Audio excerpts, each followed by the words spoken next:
નમસ્કાર, voice of Mahisagar news channel પર આપનું હાર્દિક સ્વાગત છે। હવે જોઈએ આજ તારીખ 4 જાન્યુઆરી 2025 ના રોજ રાષ્ટ્રીય માર્ગ સલામતી માસ 2025 અંતર્ગત ARTO કચેરી લુણાવાડા ખાતે રાષ્ટ્રીય માર્ગ સલામતી માસ 2025 નો ઉદ્ઘાટન સમારોહ યોજાયો, જેમાં ડીવાયએસપી શ્રી ચાવડા સાહેબ, ARTO શ્રી સીડી પટેલ સાહેબ, R&B સ્ટેટના એક્ઝિક્યુટિવ એન્જિનિયર શ્રી ભાભોર સાહેબ, જિલ્લા શિક્ષણ અધિકારીની કચેરી માંગથી વહીવટી અધિકારી શ્રી સંજય રાઠોડ સાહેબ તથા જિલ્લા traffic police PSI Shri Sisodia સાહેબ તથા અન્ય RTO અને પોલીસનો સ્ટાફ ઉપસ્થિત રહ્યા, જેમાં આવેલા પ્રજાજનો અને ડ્રાઈવરોને માર્ગ સલામતી અંગે માર્ગદર્શન તથા સૂચનો આપવામાં આવ્યા।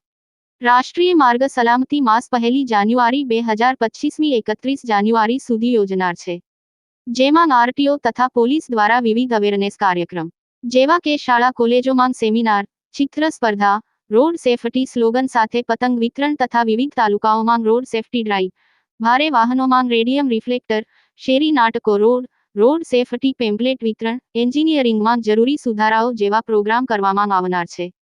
Bureau report, voice of Mahisagar news. ના સમાચાર મળ્યા ત્યારે મેં મારા મગજમાં એટલું ક્લિયર કરી લીધું કે ગાડી દોડાવવી, સ્પીડ વધારવી એ જરૂરી નથી, પણ કંટ્રોલિંગ પાવર કેટલું છે એ પણ આપણું જરૂરી હોવું જોઈએ। અને મારા દૃષ્ટાંત તમને એટલા માટે આપું છું કે આજે પણ હું ગાડી ચલાવતો હું અને આપણામાંથી કદાચ કોઈ 7 કે 8